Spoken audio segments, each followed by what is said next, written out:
श्रीराम. आज आपण मनाच्या श्लोकातला 40वा श्लोक अभ्यासणार आहोत.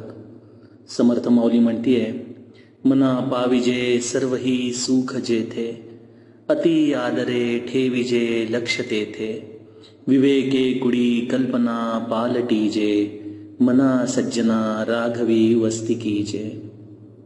आपल्या मनाने कुठे मुक्काम करावा, आपल्या मनाचं स्थान अखंड कुठं घुटमळत असावं, याचं विश्लेषण करणाऱ्या 5 आपण श्लोकांपैकी आजचा हा 3रा श्लोक बघत आहोत.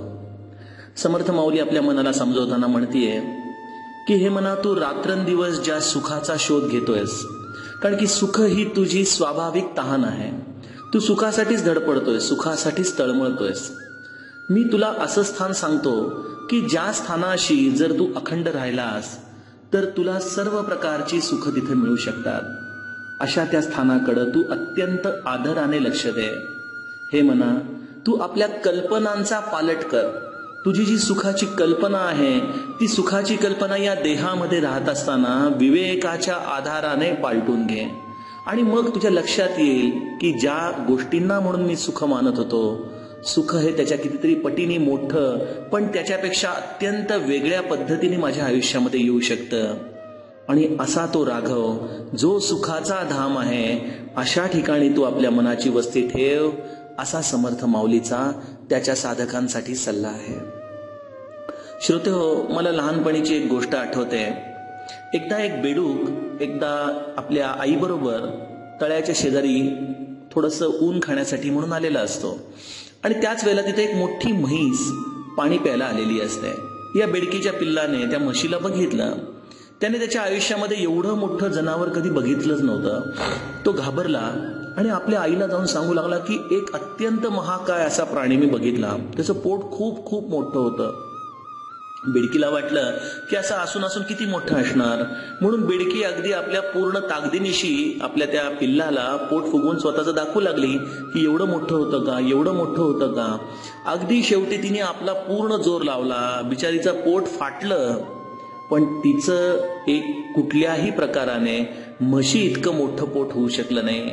बेडकीचं पिल्लू निराश झालं.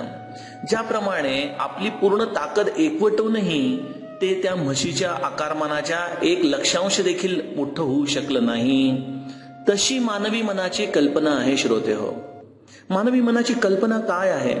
आज जर आपण आपल्या कल्पनांचा विचार केला तर मग एखादा बिझनेसमन असू दे, नाहीतर एखादा नोकरदार, एखादा प्रापंचिक असू दे, नाहीतर एखादा संन्यासी, या प्रत्येकाची आमची स्वाभाविक धडपड कल्पनेच्या अनुषंगाने सुखाचीच चाललेली आहे. आम्ही सुखासाठीच एक प्रकारे तळमळत आहोत. सुखासाठी म्हणूनच आमचा हा सगळा प्रपंच आम्ही मांडलेला आहे. आपल्यापैकी असं कोण आहे की ज्याला सुख नको आहे? पण ज्या सुखाची कल्पना आम्ही करतो आहोत ना, ते त्या बेडकीच्या पिल्लाने आपल्या आईला सांगितल्यासारखं आहे.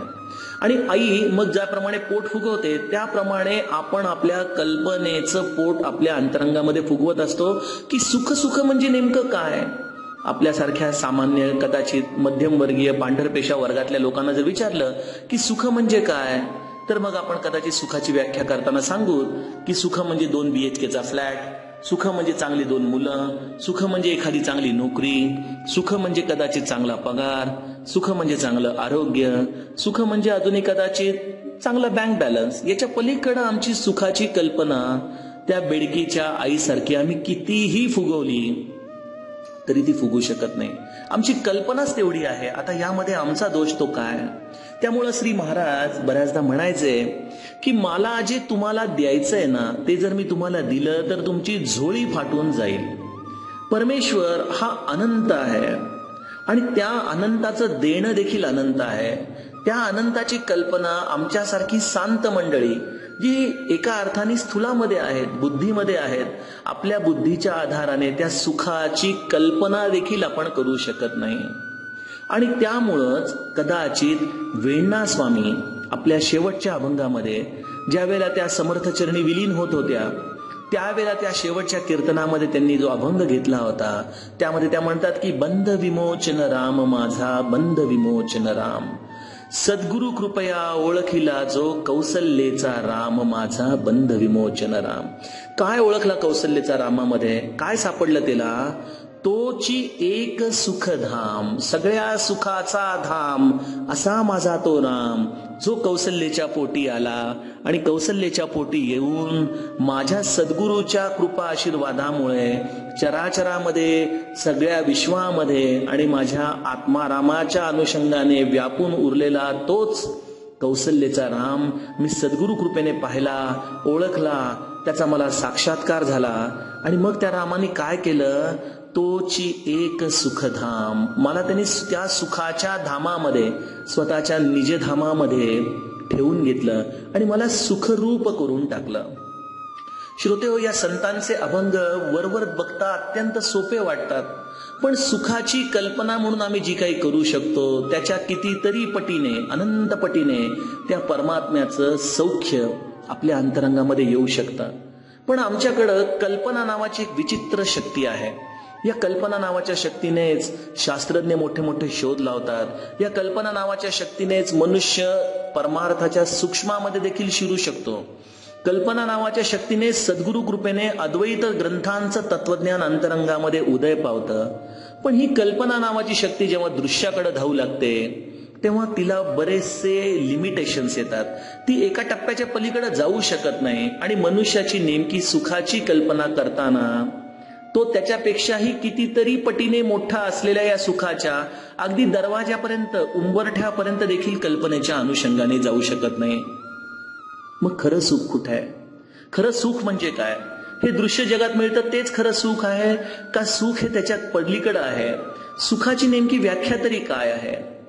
सुखाचा खरा अर्थ कल्याण. ज्याच्यामुळं, ज्याच्या प्राप्तीमुळं माझ्या जन्माचं संपूर्ण कल्याण होईल, संपूर्ण सार्थक होईल. मी या प्रपंचाची कर्तव्य तर पूर्ण करीनच, माझ्या मुलाबाळांचं कर्तव्यांपासून मी लांब जाणार नाहीच. प्रपंचामध्ये कदाचित थोडंफार जर काही न्यून पडलं तरी देखील ज्याच्या कृपेने त्या प्रपंचामध्ये कधीही ते न्यूनाची मला कल्पना देखील येणार नाही. त्याचप्रमाणे तो प्रपंच देखील माझ्या कल्पनेच्या पलीकडे चांगला करून टाकेल.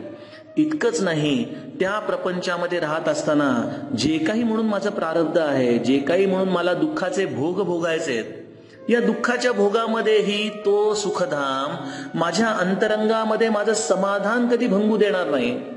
सुखाची कल्पना म्हणून श्रोते अशी किती करायची हो?